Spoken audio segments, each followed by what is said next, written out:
Assalamualaikum warahmatullahi wabarakatuh. Alhamdulillah. Jadi kita lanjut ke bentuk-bentuk, distorsi pasar tadi. Ini contohnya apa? Jadi bentuk distorsi pasar itu ada rekayasa demand dan supply. Rekayasa itu berarti dibikin-bikin ya, namanya dibikin, namanya rekayasa itu suatu perbuatan yang dilakukan yang menguntungkan diri dia dan merugikan orang lain ya, yang tidak sesuai dengan kenyataannya, itu rekayasa. Jadi bisa dia dengan merekayasa demand seperti tadi. Bagaimana demand itu direkayasa sehingga kalau, penjual yang melakukan, dia ingin mendapatkan keuntungan yang tinggi berarti. Kalau pembeli tentu dia ingin mendapatkan harga yang, rendah. Kalau penjual ingin mendapatkan harga yang tinggi. Kemudian tadlis, kemudian tagrir. Nah, rekayasa demand ini seperti apa?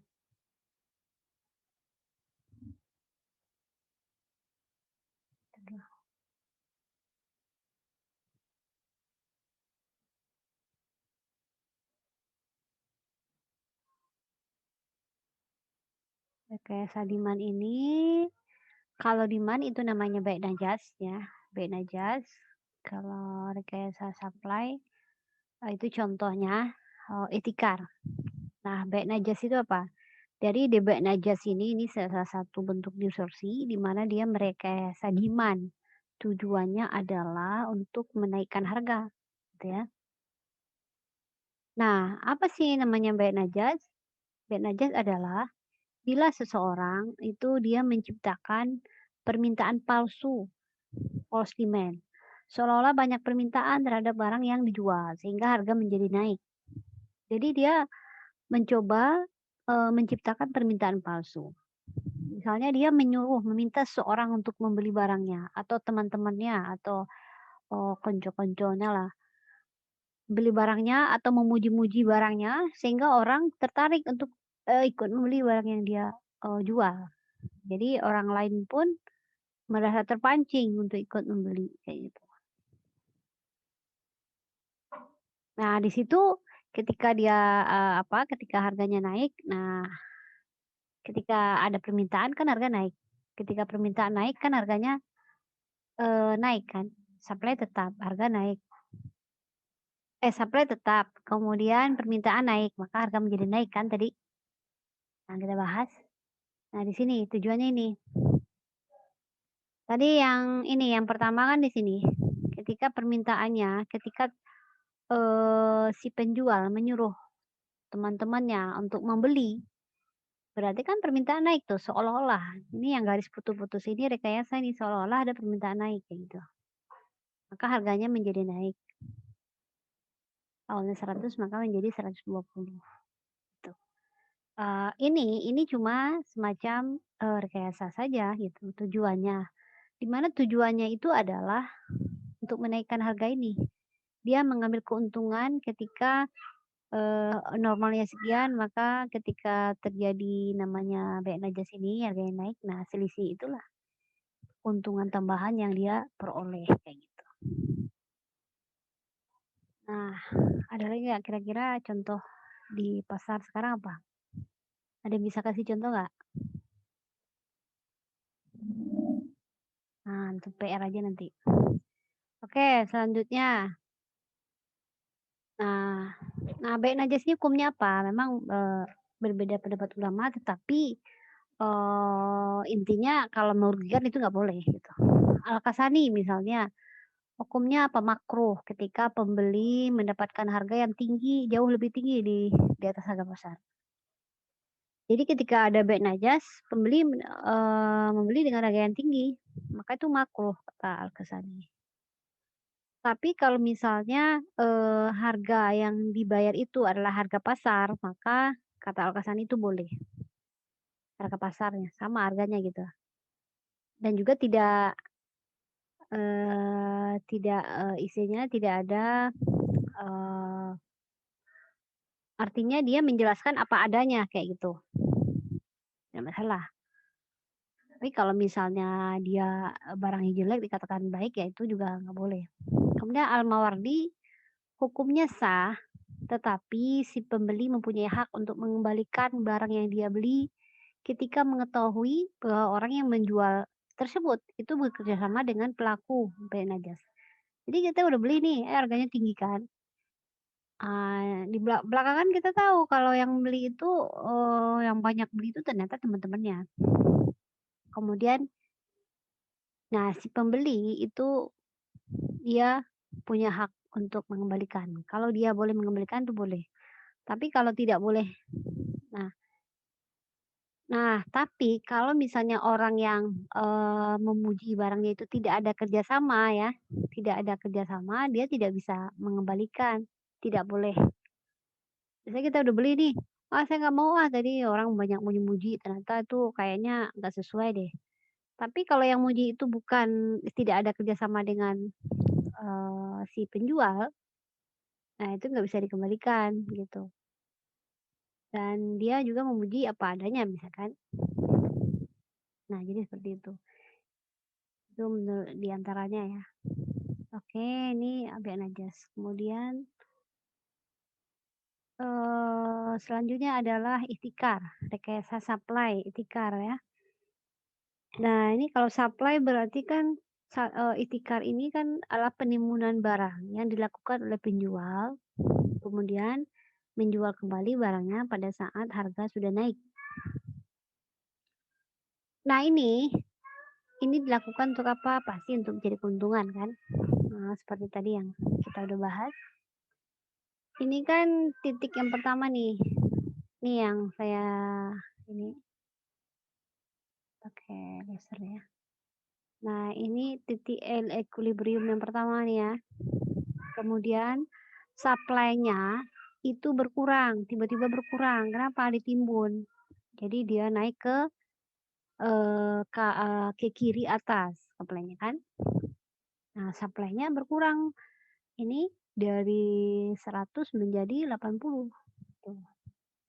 Maka kita tarik garis pertemuan antara demand supply, maka harganya di sini menjadi 120. Yang awalnya harganya ada 100. Ya, seperti itu. Ada pertanyaan di sini? Dari kurvanya? Abir, ada pertanyaan?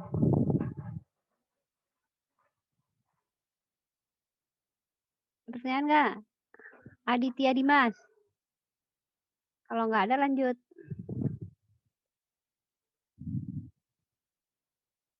Oke ya, dari Tika nggak ada masalah ya. Oke, sekarang tadlis. Nah, tadlis apa? Tadlis ini juga salah satu bentuk distorsi. Tadlis itu penipuan. Pasti yang dilakukan adalah orang namanya menipu itu, orang yang menipu itu tahu informasi, orang yang ditipu nggak tahu informasi itu. Nah, akibat kurangnya informasi itulah maka si pelaku itu punya kesempatan untuk, melakukan penipuan, tadlis. Tadlis ini bisa dalam bentuk kualitas, kuantitas, harga, dan waktu penyerahan. Misalnya, mengurangi timbangan, kan? Sekarang kan banyak di pasar-pasar, beli jambu sekilo, sampai di rumah ternyata 8 on. Nah ini, mengurangi timbangan. Kemudian, maksudnya membeli komputer, ini bisa membeli komputer ketika pembelinya tidak mengerti kualitas komputer. Nah, di sini juga bisa dimanfaatkan oleh penjual ya, untuk, menipu dari pembeli. Nah, jadi ini membeli komputer nggak semua, ini tergantung kondisi. Ada yang kondisinya si pembeli itu tidak mengerti dan dimanfaatkan oleh penjual. Soalnya untuk memahami komputer ini kan tidak semua orang bisa, harus hati-hati. Kemudian tadlis itu bisa talaki ruban, itu juga masuk tadlis ya. Gaban fahishi itu masuk tadlis. Talaki ruban itu apa? Talaki ruban. Nah, tadi juga dari kelas lain ada bilang jual beli mystery box. Nah, istilah baru ini. Jual beli mystery box, saya juga belum tahu. Ada yang tahu nggak apa tuh jual beli mystery box? mystery box. Katanya yang lagi hot nih sekarang nih. Ini masuk tadlis apa tagrir? Sekarang online ada jual beli mystery box. Jadi boxnya misteri gitu ya, dijual beli. Ngapain misteri dijual beli? Nggak ada yang tahu informasi ini. Nggak ada yang tahu ya? Tahu Bu, Muhammad Aziz, gimana proses itu? ini Bu, Coba kita diceritain. kita beli barang, tapi kita nggak tahu isi barangnya itu apaan. Terus? Jadi yang datang random aja gitu barangnya Bu. Oh, Nah, yang itu datang, tapi si penjual tahu nggak? si penjual tahu. Tahu Jadi barangnya, barangnya. iya, yang pembelinya itu yang nggak tahu Bu. Pembelinya nggak tahu. Berarti itu tadlis ya, karena salah satu pihak yang nggak tahu kan? Salah Iya. satu pihak, berarti tadlis gitu. Dan, lucunya kenapa orang mau beli ya? Kan nggak tahu barangnya gitu. Jadi kayak cuman ini Bu, cuman di keterangan gitu, misalnya HP kayak misalnya ada HP terus apa tempat pensil terus lain-lain gitu Bu. Jadi kayak orang ngarepinnya HP tapi Ya. yang datang tiba-tiba tempat pensil atau apa gitu Bu. Iya, benar. Nah, itu kan akal-akalan penjual itu. Tujuannya adalah biar banyak orang yang beli. Memang mungkin ada aja yang dapat satu gitu ya, satu dua.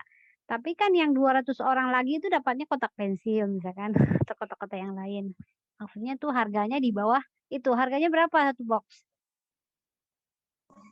Nggak tahu sih Bu kalau untuk harganya, random sih. Nah, jadi harganya itu pasti di bawah ini kan, di bawah apa? Harganya itu pasti di atas dari barang yang dia kasih itu, gitu. Iya. Nah, mungkin 1, 2 mungkin ada yang dapat HP untuk memancing. Itu namanya untuk memancing. Jadi dalam Islam itu harus jelas gitu. Kalau kita belanja tuh jangan yang misteri-misteri kayak gitu, nggak boleh dalam Islam. Kita Haram ya Bu kalau ya? nggak boleh.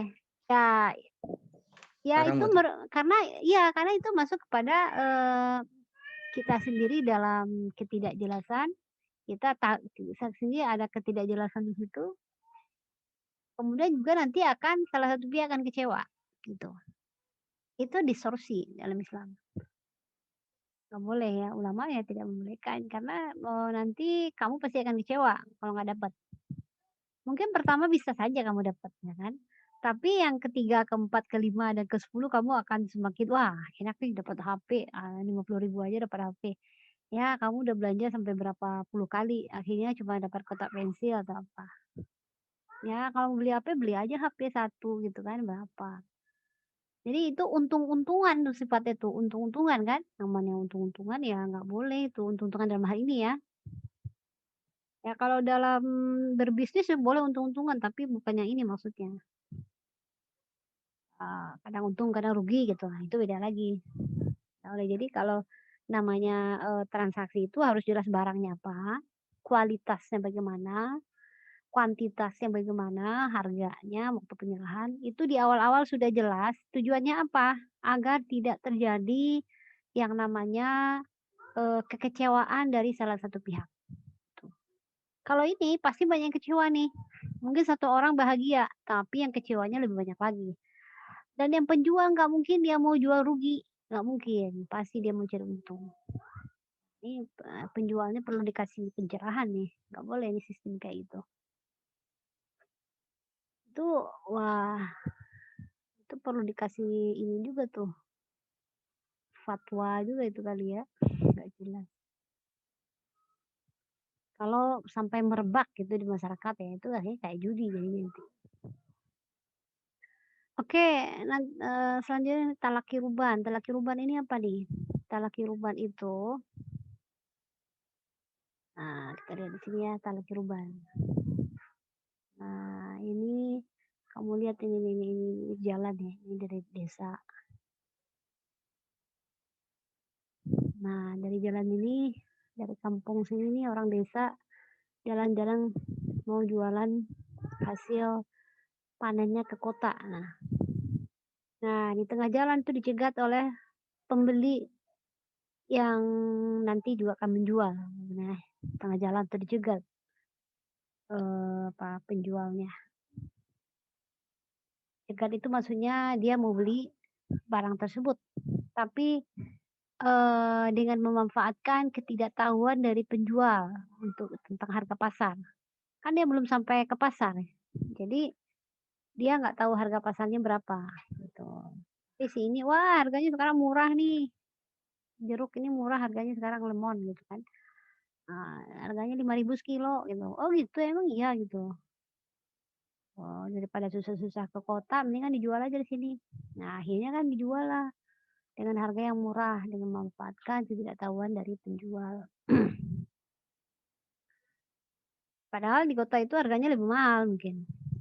Nah jadi 2 hal nih dalam bait talak urban ini. Pertama, dia mencegah penjual dari luar kota untuk mengetahui harga yang berlaku di pasar. Nah, kalau mencegah seperti ini berarti tujuannya adalah untuk mendapatkan harga yang murah kan? Ya, karena dia sebagai pembeli. Yang kedua ada rekayasa penawaran dengan mencegah masuknya barang ke pasar.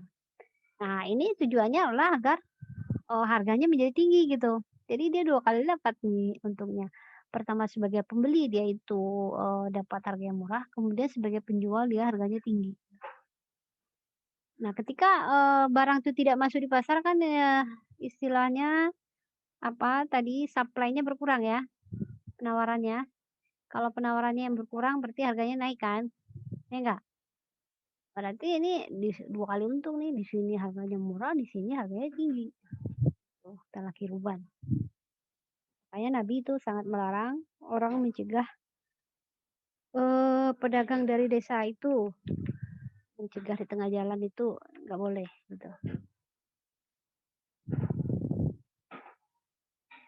Oke, kemudian ada lagi tadi, Gaban Faisi. Gaban Faisi ini kalau dari sini talaki ruban itu adalah penjualnya yang tidak tahu informasi, kalau Gaban Faisi ini ada pembelinya yang nggak tahu informasi. Nah, kebalikan. Jadi penjualnya yang melakukan tadlis. Oke, selanjutnya tagrir. Nah, tagrir. Apa nih tagrir? Apa bedanya tagrir dengan tadlis? Kalau tagrir goror, jadi ketidakjelasan. Ketidakjelasan oleh kedua belah pihak ya. Atau bisa dikatakan kalau apa ya? Goror itu bisa dikatakan melakukan sesuatu secara membabi buta tanpa pengetahuan yang mencukupi. Atau mengambil risiko sendiri dari suatu perbuatan yang mengandung risiko tanpa mengetahui dengan persis apa akibatnya. Atau memasuki risiko tanpa memikirkan konsekuensinya. Nah, itu ada definisi dari Ibrahim Mustafa. Jadi intinya dalam tagrir itu ada ketidakjelasan di situ, baik dari pihak pembeli ataupun pihak penjual. Iya. Kalau pembeli tidak tahu realnya, nah kalau yang tadi yang mystery box itu pembeli itu nggak tahu kondisi realnya bagaimana itu box itu isinya apa. Tapi kan penjual tahu, makanya dia masuk ke bagian yang satu lagi tadlis.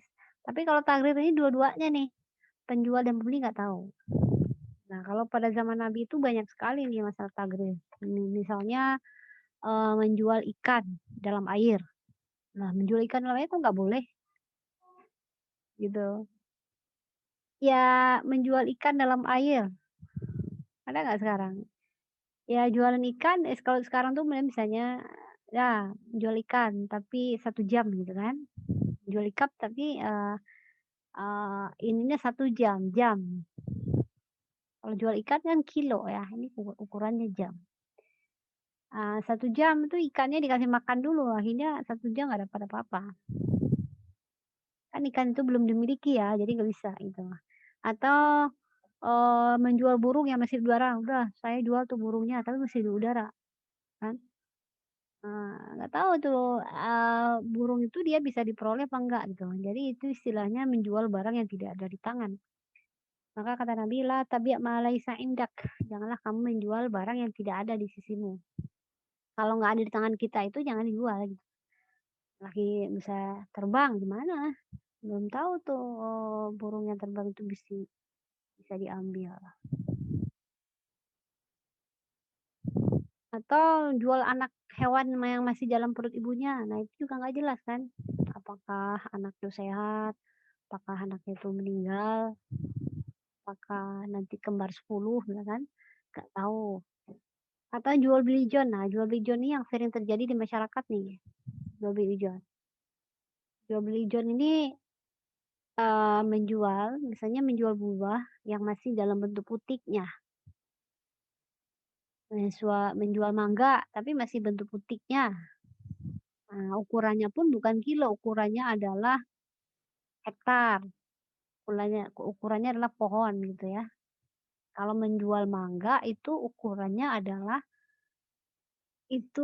kilo, ya enggak? Pernah nggak kamu menjual mangga ukurannya hektar?